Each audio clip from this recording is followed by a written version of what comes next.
আজ 3 মার্চ 2026। আজ আমাদের বাড়িতে দোলের পুজো। আমি বাড়ির পুজো এক প্রস্থ শেষ করে গেছিলাম কালী মায়ের মন্দিরে, সেখানে পুজো দিয়ে আবার এখন বাড়িতে ঢুকছি।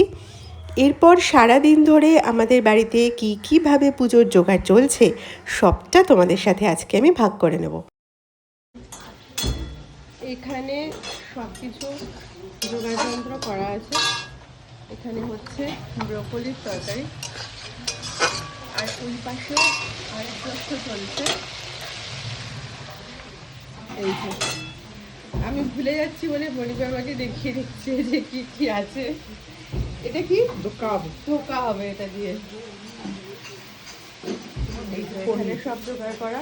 এরকম পনিরটাও হবে, এখনো শুরু হয়। ফ্রাইড রাইস হবে, চাটনি হবে, এই যে ফ্রাইড রাইস হবে, চাটনি হবে, পাঁপড় ভাজা হবে। আমাদের 8টা থেকে উপাসনা ছিল, 8টা থেকে 9টা 1 ঘন্টার উপাসনা হয়।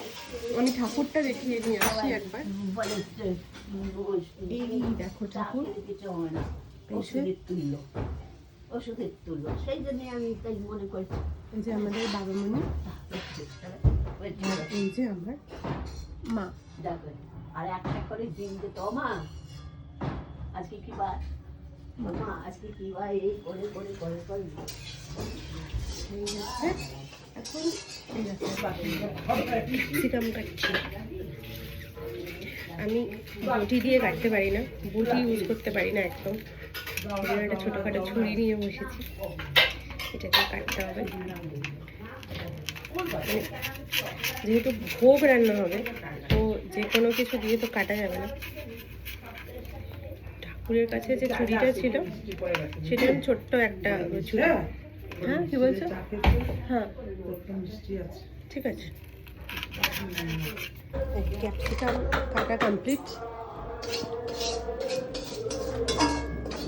এখানে এগুলো ফ্রাইড রাইসের জন্য রেডি করা হয়েছে, আর ওদিকে আম কাটা হচ্ছে। তবে আর ভাতটা বসাবো। এখানে ফটো সেশন চলছে।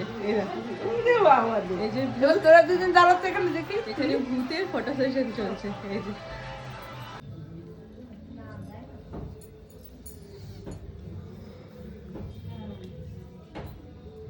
ভোগ দেওয়া হয়েছে, এই দেখো।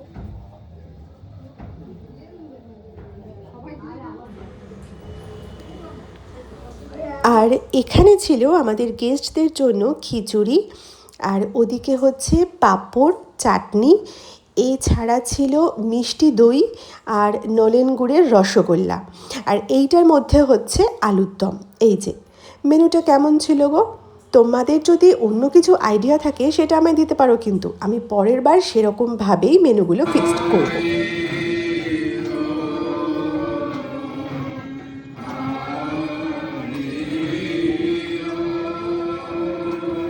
পুজো পর্ব এখানেই শেষ হলো। এরপর বিকেলবেলা আত্মীয় স্বজন, বন্ধু বান্ধব সবাই এসেছিল, যার পরিবেশনের দায়িত্বে ছিলাম আমি এবং আমার কর্তামশাই। তাই বিকেলের ভিডিও করার মতন আর অবস্থা হয়ে ওঠেনি।